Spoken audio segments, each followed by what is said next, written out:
Noche del 4 de septiembre del año 2000. Al amparo de la oscuridad, grúas y operarios de toda España comenzaron a descolgar gigantescos luminosos. En cuestión de horas, los nombres de Prica y Continente, símbolos absolutos de una era, fueron borrados para siempre del horizonte español. ¿Qué acababa de desaparecer? Durante las décadas de los 80 y 90, estos colosos no eran simples tiendas, eran el destino sagrado de las familias. La excursión de los sábados. Significaban carros a rebosar, la compra del mes, el pasillo de los juguetes en Navidad y el primer televisor en color de muchos hogares. Dominaban un imperio de hipermercados en las afueras, marcando el pulso del consumo de todo un país. Sin embargo, su erradicación para crear al gigante Carrefour no fue el triunfo definitivo, sino el principio del fin. Hoy, los pasillos que antaño rebosaban vida luchan contra el silencio, los espacios se achican obligatoriamente, y los enormes parkings son a menudo extensiones fantasmales de asfalto vacío. ¿Cómo es posible que la gran boda comercial del siglo, diseñada para crear una fortaleza invencible, marcara el inicio de la decadencia de su propio formato? ¿Por qué el mayor imperio de hipermercados terminó arrodillándose ante el silencioso avance de modestos supermercados de barrio que ni siquiera invertían en publicidad? Esta es la historia de la ambición desmedida, de la guerra del carrito de la compra y del fin de una época dorada. Cómo el nacimiento de Carrefour devoró el pasado de España y descubrió que el futuro ya no le pertenecía. Año 1973. España se encontraba en el crepúsculo de una era. El régimen franquista daba sus últimos suspiros y el país, que había experimentado un acelerado desarrollismo durante la década anterior, se asomaba con timidez y curiosidad a las costumbres de la Europa moderna. En las ciudades españolas, la vida giraba en torno al barrio. La compra diaria era un ritual social y fragmentado. Se iba a la panadería, luego a la carnicería, se pasaba por la frutería y finalmente por la tienda de ultramarinos. El tendero conocía a sus clientes por su nombre de pila, fiaba las compras anotándolas en una libreta de tapas desgastadas y el espacio físico de aquellos locales apenas permitía el paso de 3 o 4 personas al mismo tiempo. Todo era cercano, analógico y a pequeña escala. Pero en diciembre de ese mismo año, un ovni comercial aterrizó en las afueras de Barcelona, concretamente en el Prat de Llobregat. No era una tienda más, era un coloso de hormigón y chapa que desafiaba cualquier noción previa de lo que significaba ir a comprar. El grupo francés Carrefour, en alianza con la Sociedad Española Promotora de Hipermercados, que más tarde daría lugar al icónico acrónimo Prica, inauguraba el primer hipermercado de España. Para el ciudadano medio, acercarse a aquel recinto era como viajar al futuro. El impacto visual era abrumador. En lugar de estar incrustado en los bajos de un edificio residencial, el edificio se erguía en medio de la nada, rodeado por una inmensa explanada de asfalto. El aparcamiento. Este detalle, aparentemente trivial, era en realidad una revolución cultural. El hipermercado no esperaba que el cliente llegara caminando con su bolsa de tela. Exigía que llegara en coche. Estaba diseñado para el Seat 600, el Renault 5 y la incipiente motorización de la clase media española. Era el triunfo del motor sobre el paseo. Una vez cruzadas las puertas automáticas, el impacto sensorial paralizaba a los compradores más conservadores. Acostumbrados a la penumbra de los pequeños colmados, los españoles se encontraron de frente con miles de metros cuadrados bañados por una luz fluorescente fría y perpetua. No había mostradores que separaran al cliente del producto. No había tenderos a los que pedir un cuarto de kilo de embutido. En su lugar, el cliente debía tomar posesión de un enorme carro metálico, un artefacto que muchos no habían visto jamás, y recorrer pasillos interminables llenos de mercancía dispuesta en palés y estanterías altísimas.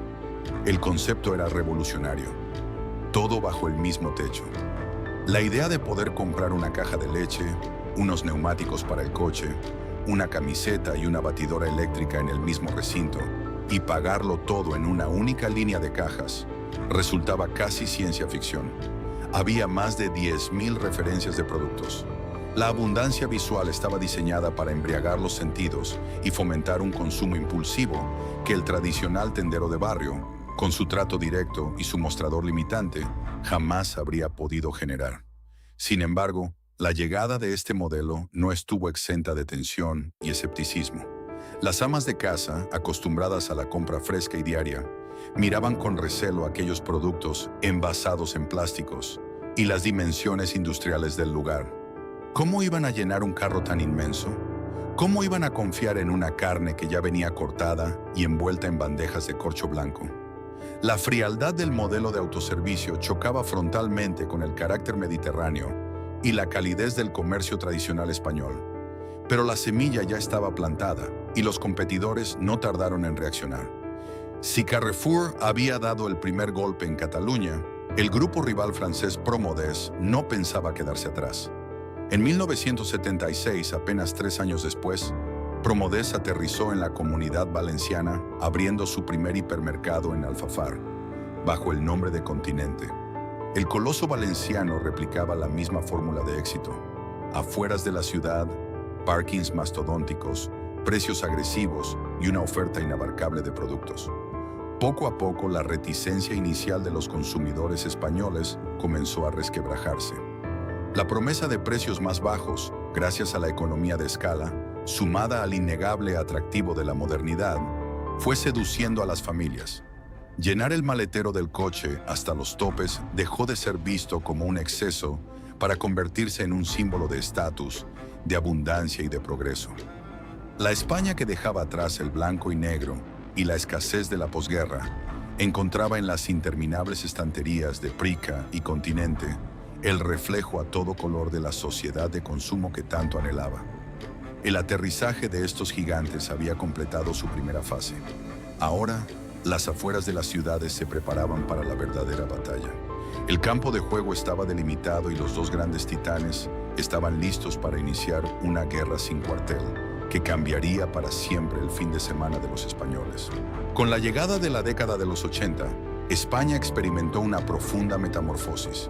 La incipiente democracia trajo consigo una clase media consolidada, un aumento generalizado del poder adquisitivo y un apetito voraz por la modernidad europea. En este contexto de euforia y apertura, el modelo de hipermercado que había aterrizado tímidamente en los 70 explosionó hasta convertirse en el epicentro absoluto de la vida social y económica del país. Ir a comprar dejó de ser una tediosa obligación diaria para transformarse en un evento lúdico, en un ritual profano que millones de familias adoptaron con fervor: la excursión de los sábados. Para los niños que crecieron en los años 80 y 90, la sola mención de ir a Prica o a Continente provocaba una emoción comparable a la de visitar un parque de atracciones. El ritual comenzaba temprano en la mañana. Las familias subían a su Seat Ritmo, Renault 11 o Ford Fiesta y emprendían el viaje hacia las afueras de la ciudad, dejando atrás el denso tejido urbano para adentrarse en los dominios del asfalto y los grandes luminosos. Al llegar, la inmensidad del aparcamiento anticipaba la escala de lo que aguardaba en el interior. Conseguir una moneda de 100 pesetas para liberar el pesado carro de metal era el primer paso de una coreografía perfectamente estudiada. Una vez atravesadas las puertas automáticas y el muro de aire acondicionado que daba la bienvenida, el cliente era engullido por un ecosistema diseñado milimétricamente para deslumbrar.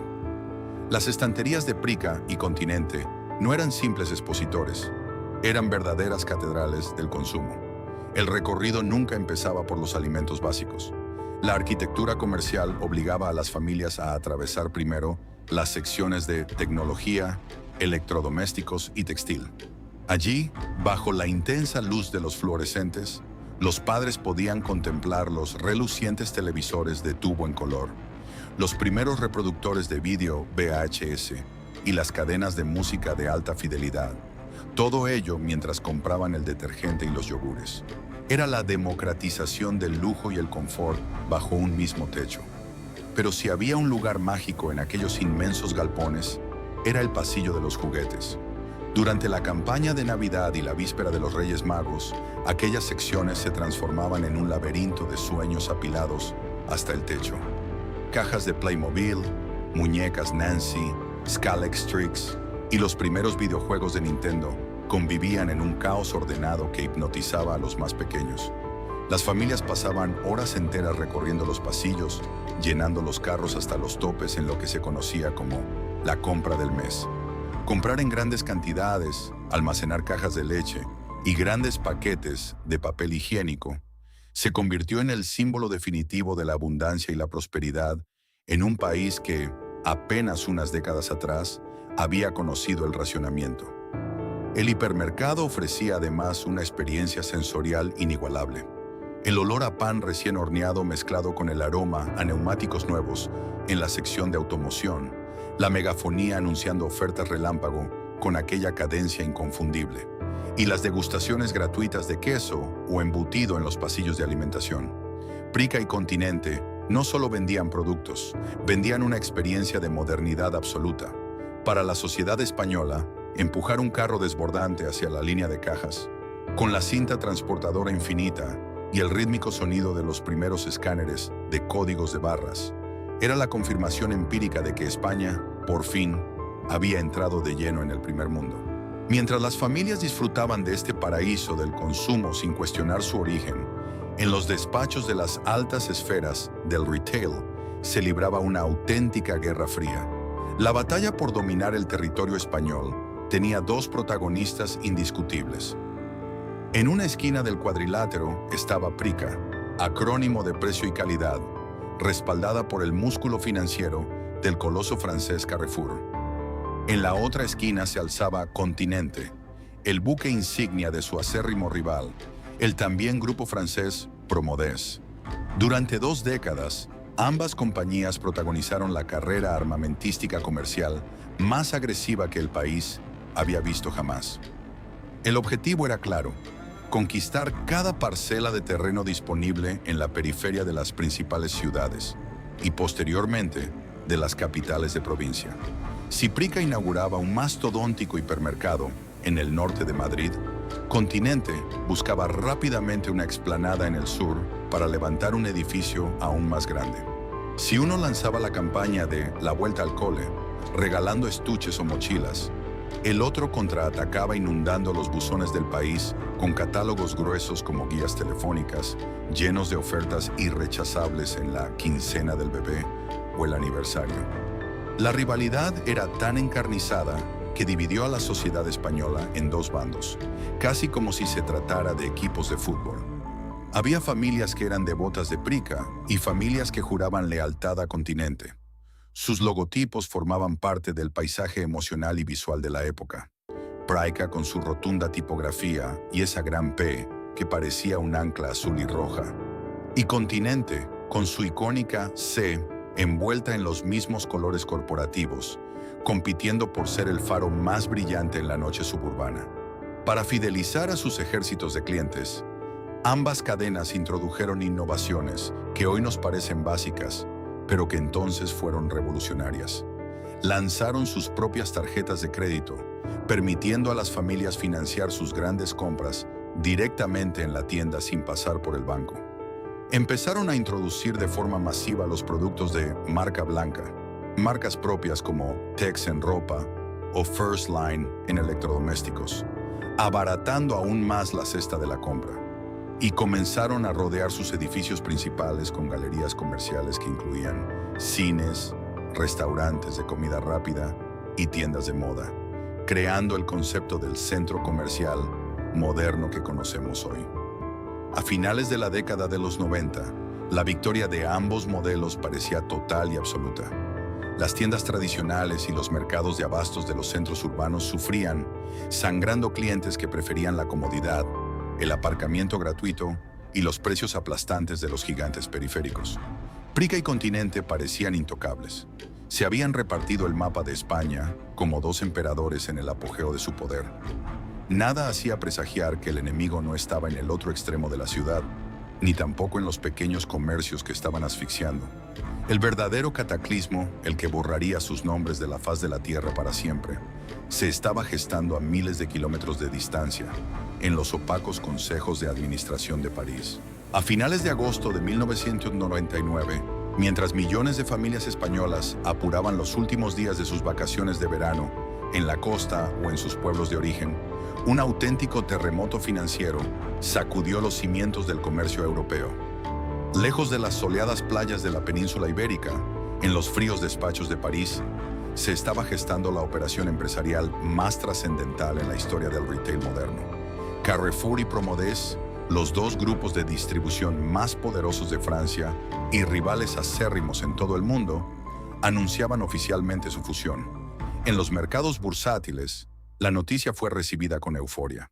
La unión creaba al instante el segundo grupo de distribución más grande del mundo, solo por detrás de la inalcanzable corporación estadounidense Walmart.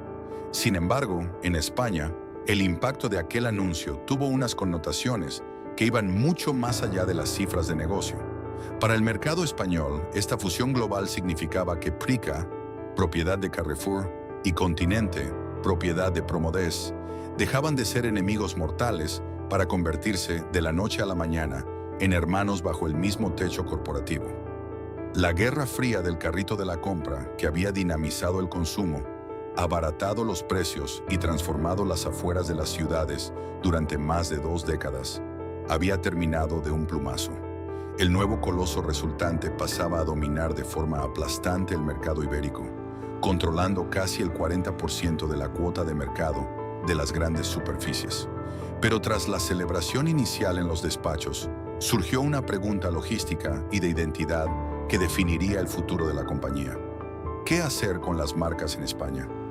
Desde un punto de vista estrictamente lógico y emocional, Prica y Continente eran activos invaluables.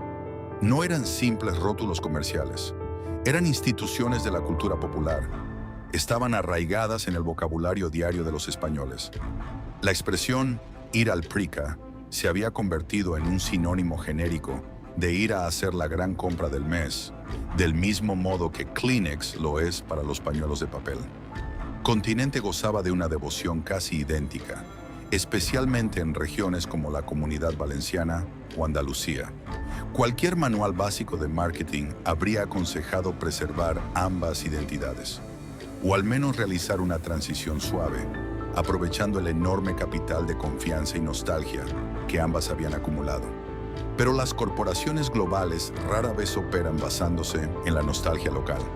La decisión que llegó desde la sede central en Francia fue drástica, fría y definitiva. Para unificar operaciones, centralizar el marketing y proyectar la imagen de un único imperio global, las marcas Prica y Continente debían ser aniquiladas. Todos los hipermercados resultantes de la fusión adoptarían un único nombre y un único logotipo: Carrefour. El proceso de transición culminó en un tiempo récord y con una precisión militar. Durante el mes de septiembre del año 2000, los españoles asistieron a lo que muchos expertos en publicidad bautizaron, en privado, como el asesinato de las marcas. Al amparo de la oscuridad, grúas y cuadrillas de operarios se desplegaron por toda la geografía española. Los enormes tótems luminosos que llevaban décadas guiando a los conductores hacia los aparcamientos de las afueras fueron desmantelados.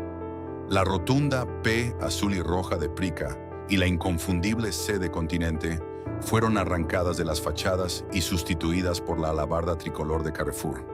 El cambio no se limitó a los exteriores. En el interior de más de un centenar de hipermercados, la erradicación del pasado fue sistemática. Se cambiaron miles de carros de la compra, decenas de miles de uniformes de empleados, bolsas de plástico, tarjetas de fidelización y marquesinas de las líneas de caja. Los folletos promocionales, que durante años habían saturado los buzones españoles con los colores de Prica y Continente, pasaron a ser uniformemente impresos con la estética aséptica del nuevo gigante francés. En cuestión de semanas, el paisaje comercial de España había sido reescrito. Para los directivos, la operación fue un éxito rotundo de reingeniería corporativa. Sin embargo, para el consumidor español de a pie, la sensación fue de pérdida y de desconcierto. El hipermercado de toda la vida, aquel lugar asociado a los juguetes de Navidad y al primer ordenador familiar, se transformó de repente en un espacio que se percibía más distante, corporativo y extranjero.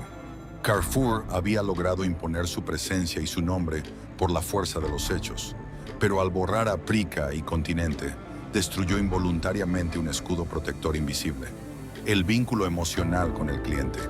Las familias seguían acudiendo a comprar porque no tenían una alternativa de dimensiones similares, pero la magia de la excursión de los sábados había empezado a desvanecerse, sustituida por una transacción puramente utilitaria. En aquel año 2000, con una cuota de mercado abrumadora y un país que entraba en la espiral de crecimiento de la burbuja inmobiliaria, Carrefour se sentía invencible. Habían eliminado a su mayor competidor, comprándolo, y habían silenciado el pasado. Creían tener el control absoluto del futuro del consumo en España. Pero, en realidad, al sacrificar la cercanía emocional en el altar de la globalización, acababan de exponer su flanco más débil ante una nueva amenaza que, de forma silenciosa, ya estaba empezando a rodear sus gigantescos aparcamientos. El amanecer del nuevo milenio trajo consigo a España una época de bonanza económica sin precedentes en su historia reciente. A partir del año 2000, y especialmente con la entrada en circulación física del euro en 2002, el país se sumergió en una espiral de crecimiento acelerado, alimentada por el crédito fácil y el estallido de la burbuja inmobiliaria.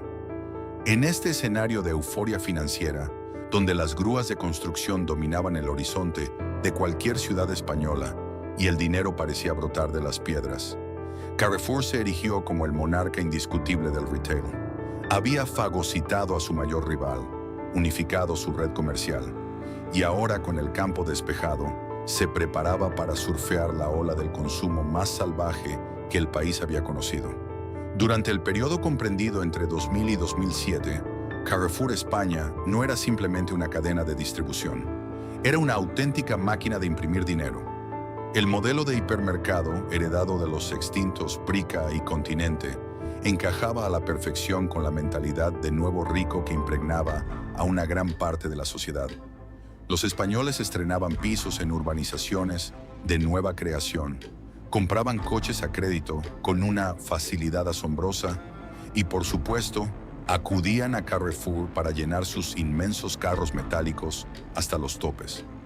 La cautela heredada de generaciones anteriores había desaparecido.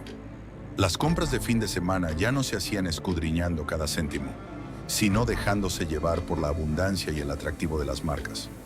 Los pasillos de electrodomésticos y tecnología de Carrefour se convirtieron en el termómetro más preciso de esta exuberancia irracional.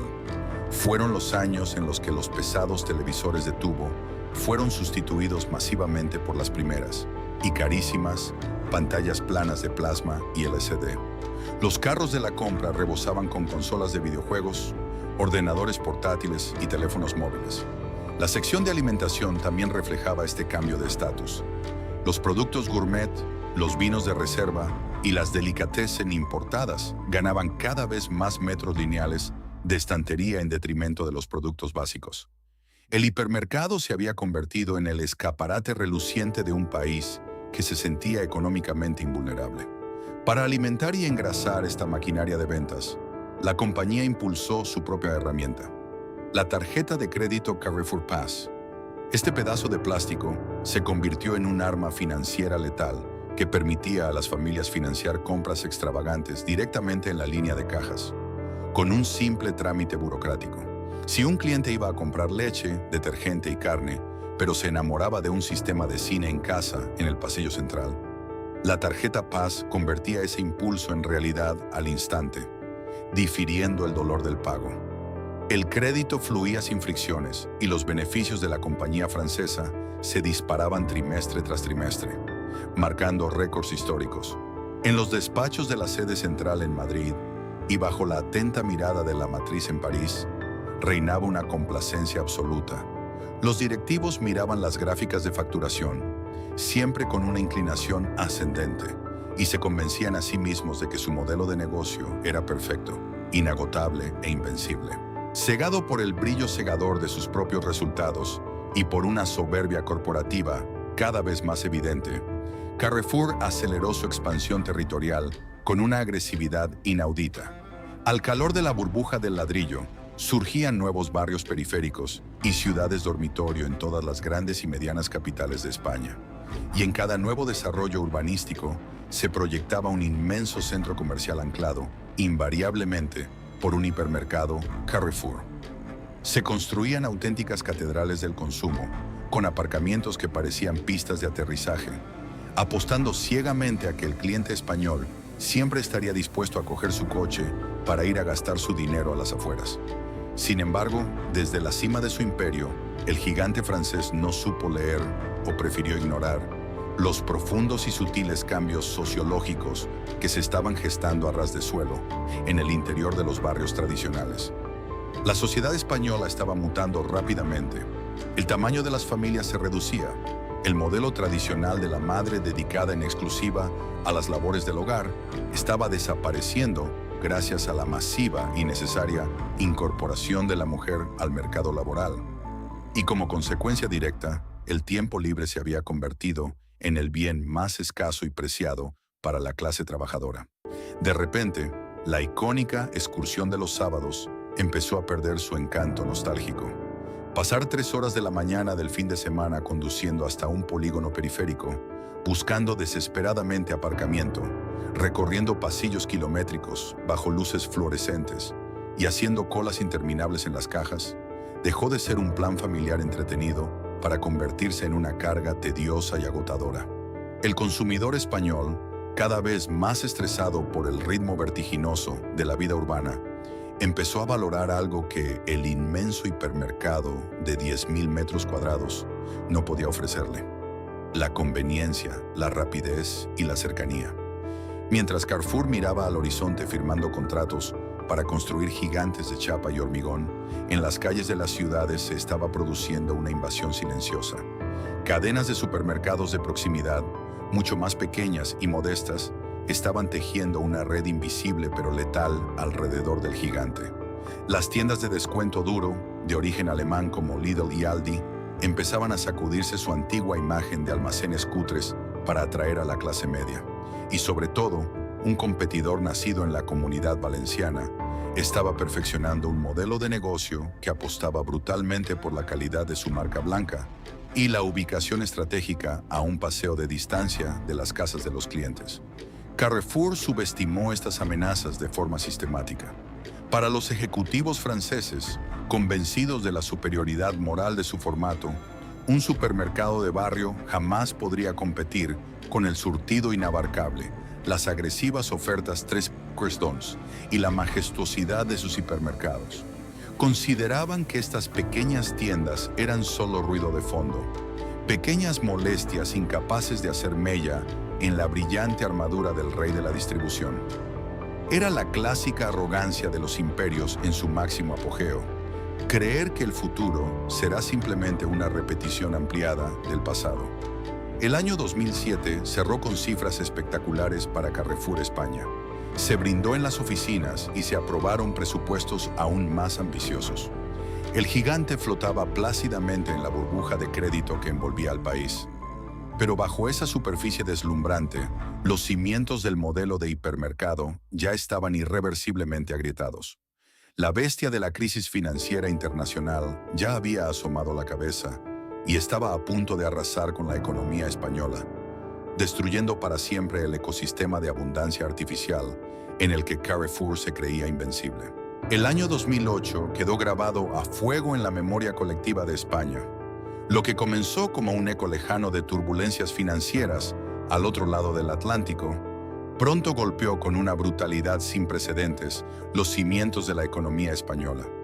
La burbuja inmobiliaria, ese motor de ladrillo y hormigón que había impulsado el espejismo de prosperidad inagotable durante casi una década, estalló de forma ensordecedora. De la noche a la mañana, las grúas de los nuevos desarrollos urbanísticos se paralizaron.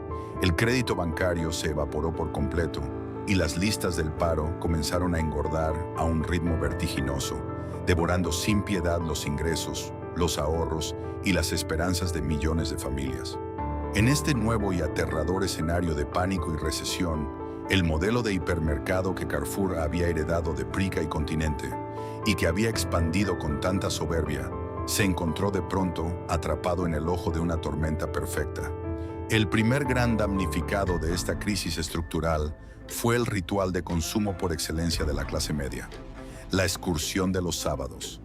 De repente, Coger el coche para desplazarse a las afueras de la ciudad en familia dejó de ser una actividad de ocio para convertirse en un lujo inasumible. Con el precio de los carburantes por las nubes y los presupuestos familiares reducidos a la mínima expresión, quemar gasolina para ir a un polígono comercial periférico carecía por completo de sentido. Los inmensos aparcamientos asfaltados, que apenas 12 meses antes se llenaban hasta la bandera y obligaban a los conductores a dar vueltas desesperadas para encontrar un hueco, empezaron a mostrar grandes calvas de asfalto vacío. Al cruzar las puertas automáticas, el contraste era aún más desolador. Los gigantescos pasillos de Carrefour, diseñados milimétricamente para la abundancia, el bullicio y el consumo impulsivo, se volvieron repentinamente silenciosos, fríos y, en cierto modo, intimidantes. La escala monumental de aquellos edificios de 10.000 metros cuadrados jugaba ahora dramáticamente en su contra. Sin el calor humano de las multitudes y el ruido de los carros rebosantes, los hipermercados parecían hangares industriales abandonados a su suerte. El comportamiento del consumidor español mutó de forma radical, dictado no por el deseo sino por la pura y dura supervivencia económica. Ya no se trataba de llenar el carro hasta que los productos asomaran por los bordes como un trofeo de estatus. El miedo al futuro, a la carta de despido o al impago de la hipoteca impuso una disciplina férrea. Las familias empezaron a hacer la compra con una calculadora en la mano, ya fuera literal o mental, ajustándose estrictamente a una lista de necesidades básicas e innegociables. Las secciones que antaño eran los principales motores de rentabilidad y orgullo de la compañía, como la tecnología de última generación, los electrodomésticos, los discos, los libros y la ropa, se convirtieron en auténticos desiertos.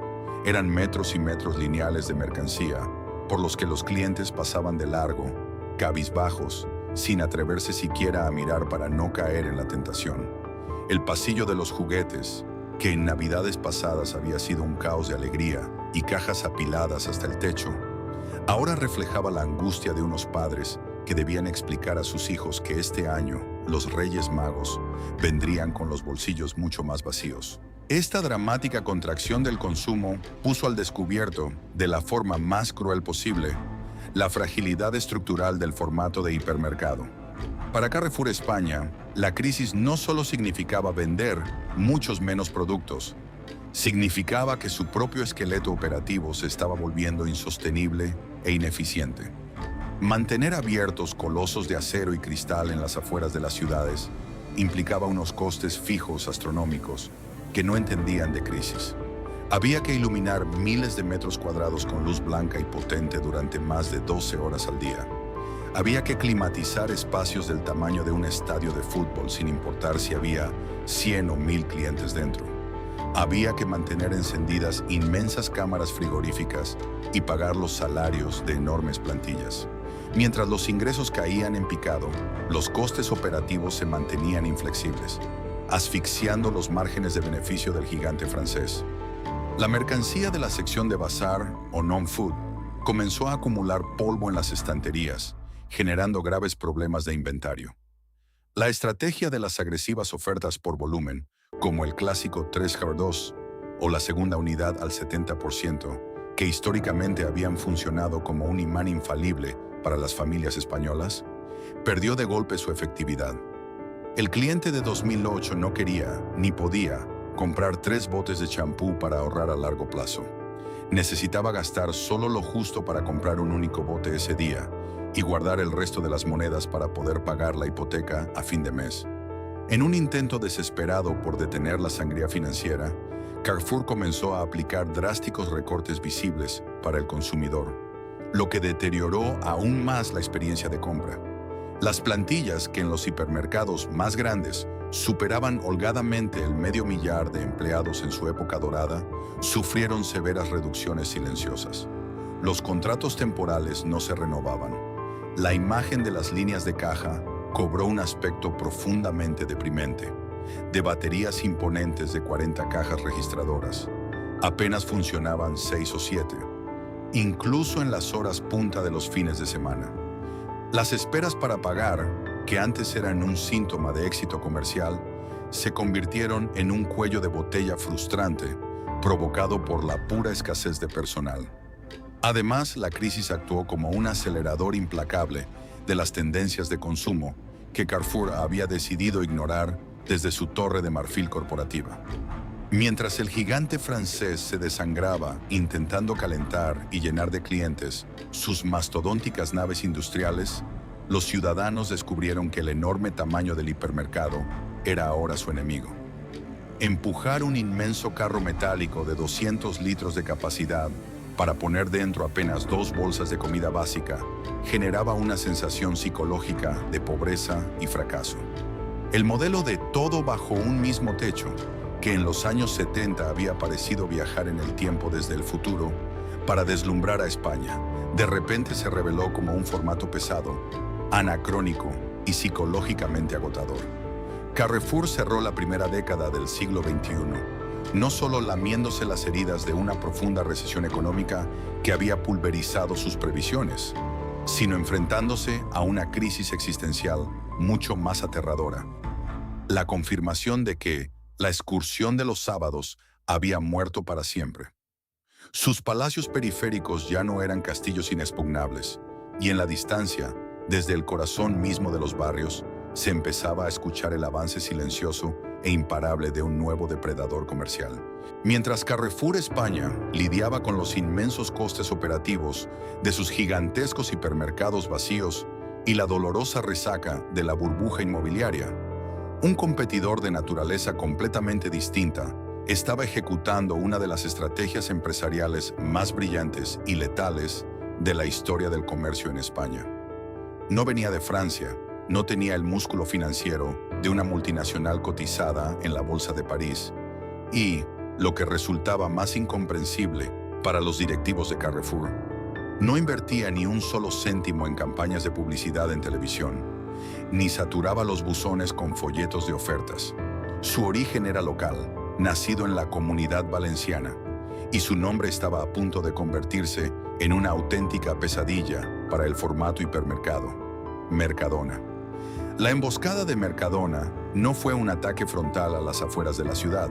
Fue una invasión silenciosa, capilar y metódica que se gestó en el corazón mismo de los barrios españoles.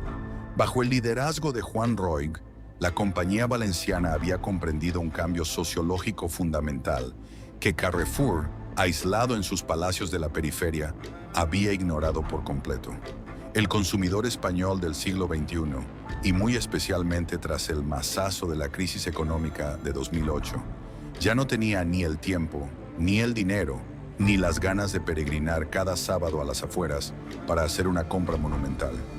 Lo que las familias necesitaban urgentemente era conveniencia, cercanía y previsibilidad económica. Y eso era exactamente lo que Mercadona les ofrecía a un paseo de distancia de sus portales.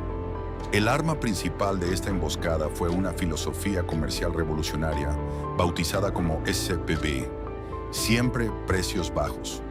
Hasta ese momento, el modelo de hipermercado que Prica y Continente habían instaurado y que Carrefour había perpetuado, se basaba en el estrés constante del descuento. El cliente tenía que cazar la oferta, el 3x2, la segunda unidad a mitad de precio, el cupón de descuento temporal o la promoción de fin de semana. Era un juego psicológico agotador que obligaba a comprar más cantidad de la necesaria para sentir que se estaba ahorrando. Mercadona eliminó ese ruido visual y mental de un plumazo.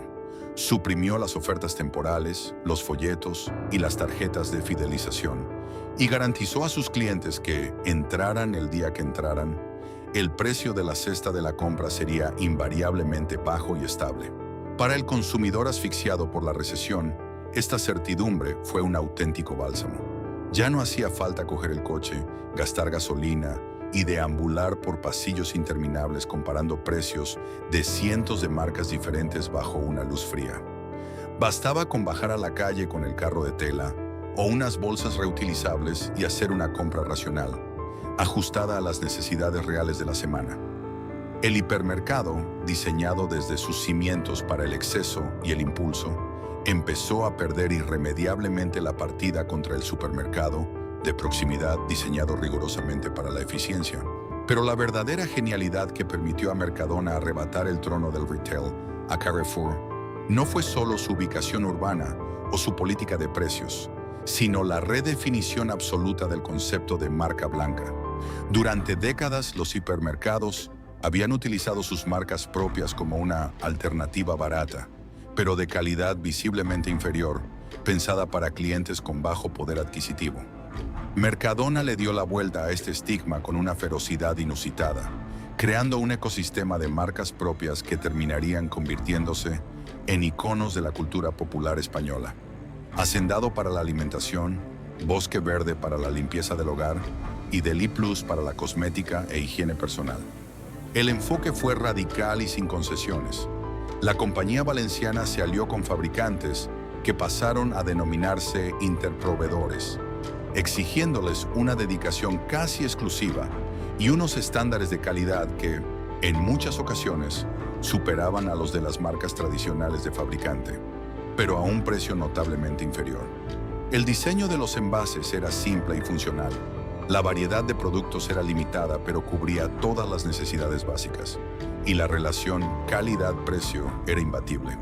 Mercadona aplicó la dictadura del jefe, término con el que internamente denominan al cliente, eliminando sin piedad de sus estanterías miles de referencias de marcas conocidas que consideraban redundantes o poco eficientes, para dar un protagonismo absoluto y hegemónico a Hacendado.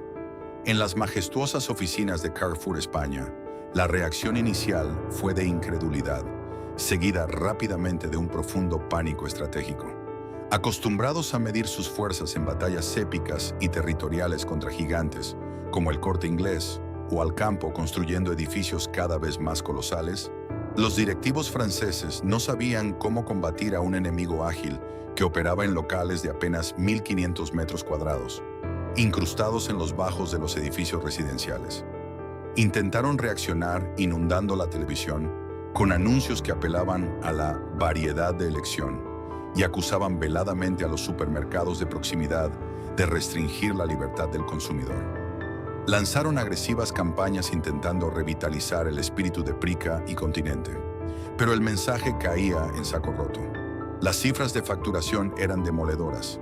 Mes a mes, año a año, la cuota de mercado de Carrefour se iba erosionando lentamente, mientras la de Mercadona crecía de forma imparable. Los consumidores españoles habían dictado sentencia con sus carteras y sus pies. La mítica excursión de los sábados había sido sustituida definitivamente por la bajada al súper de los martes y los jueves.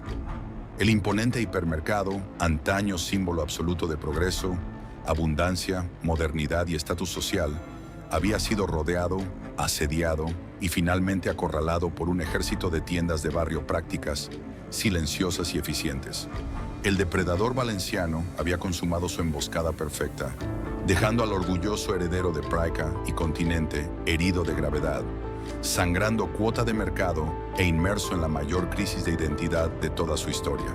La década de 2010 amaneció en España con un paisaje comercial que habría resultado absolutamente irreconocible para los fundadores de Prica y Continente. La crisis económica había dejado profundas cicatrices en la sociedad, y aunque los indicadores macroeconómicos comenzaban a mostrar una tímida y lenta recuperación, los hábitos de consumo de los españoles habían mutado de forma irreversible. El hipermercado, aquel coloso de hormigón, diseñado para despachar abundancia a espuertas, se encontraba ahora atrapado en lo que los analistas del sector bautizaron como el efecto tenaza. Carrefour España no solo estaba perdiendo su corona, sino que estaba siendo sitiado desde múltiples frentes simultáneos por enemigos que atacaban sus principales líneas de flotación. Por un lado, en el terreno de la alimentación, la sangría de clientes hacia Mercadona era ya una hemorragia imparable. Pero el asedio no terminaba ahí. Las cadenas de origen alemán, Lidl y Aldi, ejecutaron durante estos años una de las transformaciones de imagen corporativa más exitosas de la historia del retail. Dejaron atrás su estética de descuento duro, asociada a locales sombríos, productos presentados en cajas de cartón rasgadas y marcas desconocidas de baja calidad, para abrazar el concepto de compra inteligente o smart discount.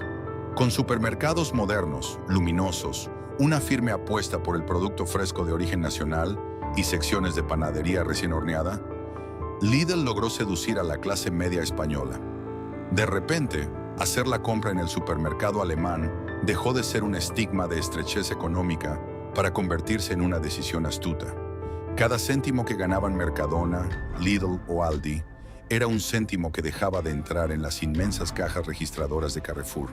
Sin embargo, el golpe más devastador, el que verdaderamente hizo crujir los cimientos del modelo de hipermercado, vino del flanco que históricamente había sido su gran bastión de rentabilidad, la zona de no alimentación o bazar. En septiembre de 2011, Amazon lanzó oficialmente su página web en España. Al principio, la irrupción del gigante del comercio electrónico fue vista con cierto escepticismo por los grandes distribuidores físicos. Pero en cuestión de un par de años, el impacto fue tectónico. Las amplias secciones de Carrefour dedicadas a la venta de televisores, ordenadores, películas en DVD, libros, discos y pequeños electrodomésticos quedaron expuestas a una obsolescencia repentina. ¿Qué sentido tenía para un consumidor coger el coche, conducir hasta un polígono industrial y cargar con una pesada caja de una batidora o una microcadena, cuando podía pedirla desde el sofá de su casa a través de su teléfono inteligente, con envío gratuito y recibiéndola al día siguiente? El inmenso catálogo físico de Carrefour, que en los años 90 era sinónimo de modernidad suprema, no podía competir con el inventario infinito de Internet. Los pasillos de tecnología y entretenimiento, que antaño generaban el mayor margen de beneficio por metro cuadrado, se transformaron en auténticos desiertos de linóleo, donde los clientes apenas entraban a mirar los productos antes de comprarlos más baratos en Internet. Ante este asedio brutal que vaciaba sus pasillos y devoraba sus márgenes de beneficio, la cúpula directiva de Carrefour se vio obligada a tomar decisiones drásticas. La consigna ya no era expandirse, ni inaugurar nuevas catedrales del consumo con cortes de cinta y alcaldes sonrientes. La nueva directriz corporativa, dolorosa pero inevitable, era la supervivencia pura y dura mediante la reestructuración forzosa. Había que encoger al gigante. Durante la década de los 2010, los clientes que seguían siendo fieles a la marca comenzaron a notar cambios físicos desconcertantes en el interior de sus hipermercados de toda la vida. Los espacios inmensos que antes albergaban laberintos de ropa, muebles de jardín o neumáticos empezaron a desaparecer. Carrefour inició un proceso silencioso pero sistemático de amputación de metros cuadrados. Se levantaron falsos tabiques de pladur para ocultar miles de metros de superficie comercial que ya no eran rentables. Áreas enteras del hipermercado fueron cerradas al público y subarrendadas a gimnasios de bajo coste, cadenas de tiendas de mascotas o franquicias de equipamiento deportivo. El mensaje visual era deprimente. El gigante ya no tenía la fuerza suficiente para llenar su propio traje. Este encogimiento físico vino acompañado de un amargo coste humano. Las plantillas que ya habían sufrido el primer hachazo durante la crisis de 2008 volvieron a ser sometidas a severos recortes y planes de ajuste. Los trabajadores veteranos, aquellos que aún recordaban con nostalgia la época dorada de Prica y Continente, que vestían los antiguos uniformes y conocían los nombres de los clientes habituales, fueron saliendo de la empresa mediante prejubilaciones forzosas o despidos indemnizados. Su marcha supuso la pérdida definitiva de la memoria histórica de la compañía y el fin de una cultura laboral fundamentada en el oficio del comercio tradicional a gran escala. Las grandes superficies se llenaron de trabajadores temporales a tiempo parcial, lo que inevitablemente mermó la calidad de la atención al cliente y aumentó la sensación de despersonalización. La experiencia de compra se volvió pragmática y fría. Las inmensas líneas de 40 cajas registradoras, pensadas para despachar a multitudes eufóricas los sábados por la tarde, fueron desmanteladas en su mayoría para hacer sitio a las nuevas cajas de autopago. El cliente debía escanear sus propios productos y embolsarlos bajo la mirada atenta de una cámara de seguridad, en un intercambio solitario con una máquina que no daba los buenos días. Carrefour España pasó gran parte de esta década lamiéndose las heridas, cerrando centros deficitarios y tratando de taponar las fugas de capital. Había sobrevivido al estallido de la burbuja, pero el diagnóstico era claro. El modelo de hipermercado tradicional, concebido en los años 70, estaba herido de muerte. Si el heredero de Prica y Continente quería evitar el colapso total y no terminar como un simple pie de página en los libros de historia económica de España, iba a tener que cometer el acto de traición más grande contra su propia filosofía. Iba a tener que renunciar a las afueras y suplicar por un rincón en las calles del centro de la ciudad. La historia económica está repleta de paradojas crueles, pero pocas resultan tan poéticas y amargas como la que tuvo que protagonizar Carrefour España en su intento desesperado por sobrevivir a la nueva realidad comercial. Durante las décadas de los 80 y 90, Prica y Continente habían construido su imperio bajo una premisa fundamental: vaciar las calles del centro de la ciudad. Su éxito consistió en convencer a los españoles de que abandonaran sus tiendas de barrio, sus pequeños ultramarinos y sus mercados de abastos, para subirse al coche y viajar hacia los inmensos polígonos de las afueras. Fueron los verdugos del comercio de proximidad. Sin embargo, 3 décadas después, el heredero de aquel imperio se dio cuenta de que, si quería seguir respirando, tendría que arrodillarse, regresar a aquellas mismas calles y aprender a hacer exactamente aquello que un día intentó destruir. El hipermercado, como formato aislado, estaba condenado a un lento declive. La maquinaria pesada de Carrefour, diseñada para gestionar miles de metros cuadrados y palés enteros de mercancía, tuvo que someterse a una dolorosa reingeniería para poder encajar en locales minúsculos de apenas 200 o 300 metros cuadrados en los bajos de los edificios residenciales. Así nacieron y se multiplicaron a un ritmo frenético las enseñas Carrefour Market y, sobre todo, Carrefour Express. Fue una claudicación estratégica en toda regla. La compañía francesa admitió tácitamente que Mercadona tenía razón, que la batalla del futuro no se libraba en los grandes aparcamientos asfaltados, sino en las aceras, a pocos metros de los portales de los clientes. Pero adaptar un gigante a una escala tan pequeña fue un proceso traumático y lleno de contradicciones que alteró para siempre el ADN de la marca. Para lograr esta capilaridad y abrir cientos de pequeñas tiendas de conveniencia en los centros urbanos en un tiempo récord, Carrefour recurrió a un modelo de negocio que le permitía expandirse sin asumir el inmenso riesgo financiero que suponía construir un hipermercado: la franquicia. El gigante francés comenzó a ceder su logotipo, su cadena de suministro y sus productos a pequeños empresarios y trabajadores autónomos. De repente, la multinacional que antaño controlaba cada milímetro de sus majestuosos pasillos con disciplina militar, pasaba a depender de cientos de pequeños propietarios individuales que gestionaban sus tiendas de barrio bajo el paraguas tricolor de Carrefour Express. La experiencia de compra en estos nuevos espacios era la antítesis absoluta de la mítica excursión de los sábados. Si el hipermercado de los 90 era el templo de la abundancia, del carro desbordante y del tiempo libre, el Carrefour Express de la década de 2010 se convirtió en el refugio de la urgencia y el pragmatismo. Los pasillos, antes anchos como autopistas, ahora eran angostos y claustrofóbicos. Los techos altos y la iluminación monumental fueron sustituidos por luces estándar en locales de techos bajos. La inabarcable variedad de marcas, donde un cliente podía elegir entre 15 tipos distintos de aceite de oliva, se redujo a la mínima expresión, dando un protagonismo casi tiránico a los productos básicos y a una selección muy limitada de artículos. El cliente que cruzaba las puertas de un Carrefour Express ya no iba a comprar el primer ordenador de la familia, ni a buscar el regalo de Reyes Magos en un interminable pasillo de juguetes, ni a hacer la compra del mes. Entraba a las 9 de la noche, de regreso del trabajo, para comprar rápidamente una barra de pan, una ensalada envasada y un cartón de leche porque la nevera de su casa estaba vacía. Era un consumidor fatigado, con prisa, que pagaba un precio ligeramente superior por la pura conveniencia de tener la tienda abierta en horarios extendidos, a menudo domingos y festivos incluidos. Esta metamorfosis salvó las cuentas de la compañía.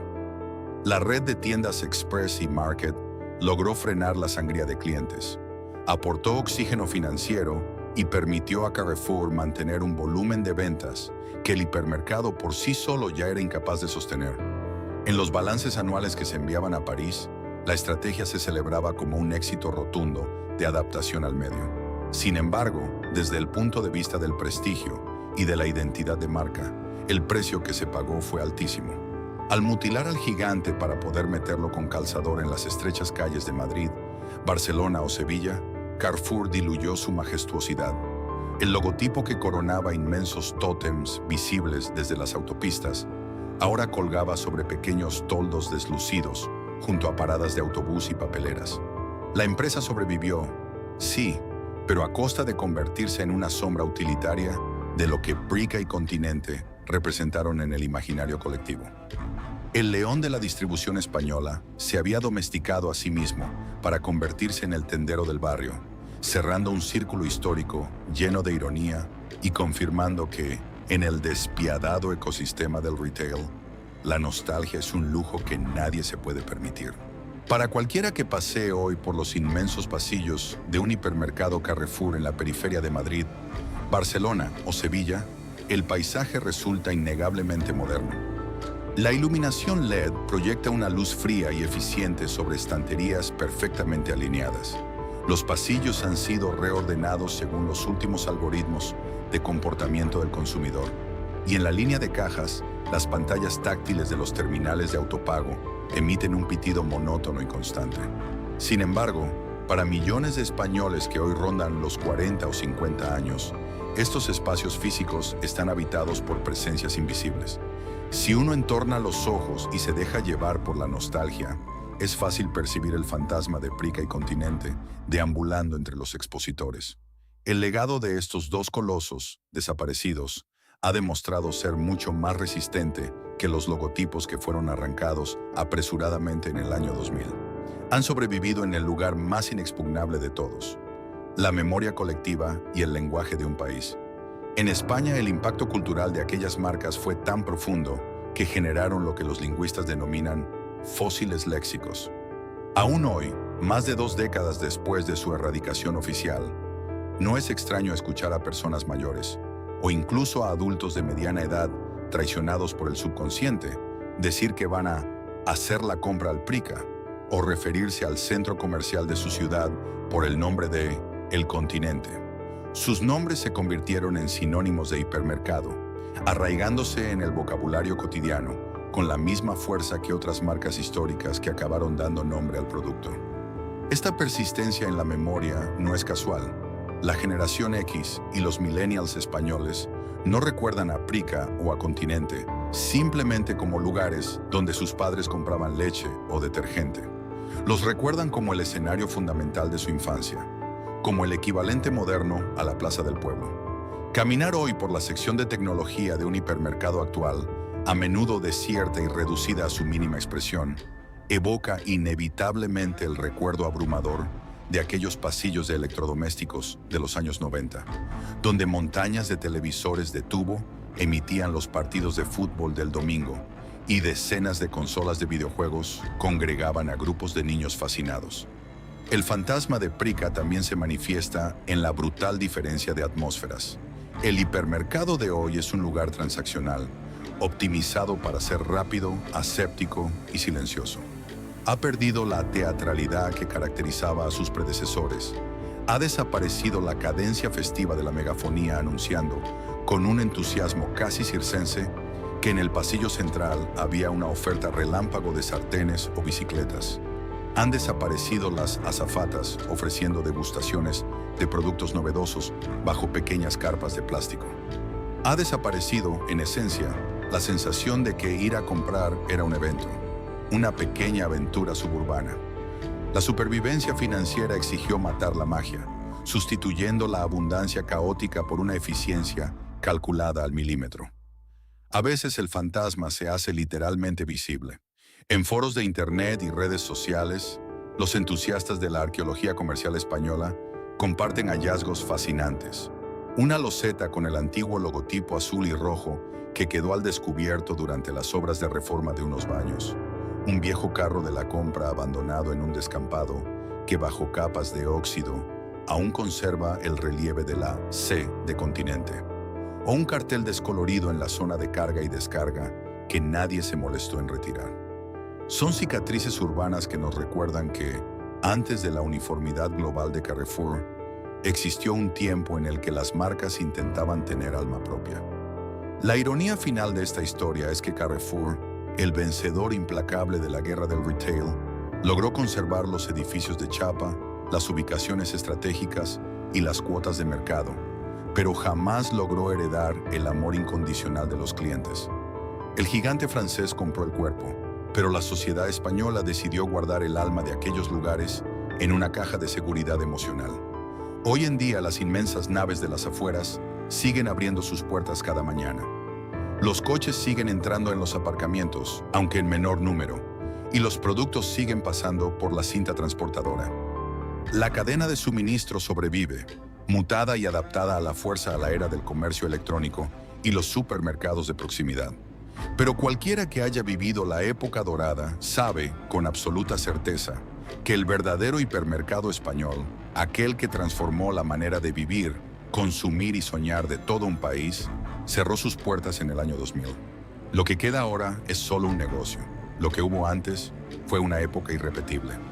La historia de Praca y Continente y su posterior transformación en Carrefour es mucho más que un simple caso de estudio sobre fusiones corporativas o estrategias de mercado. Es un espejo en el que se refleja la vertiginosa evolución de la propia sociedad española durante el último medio siglo.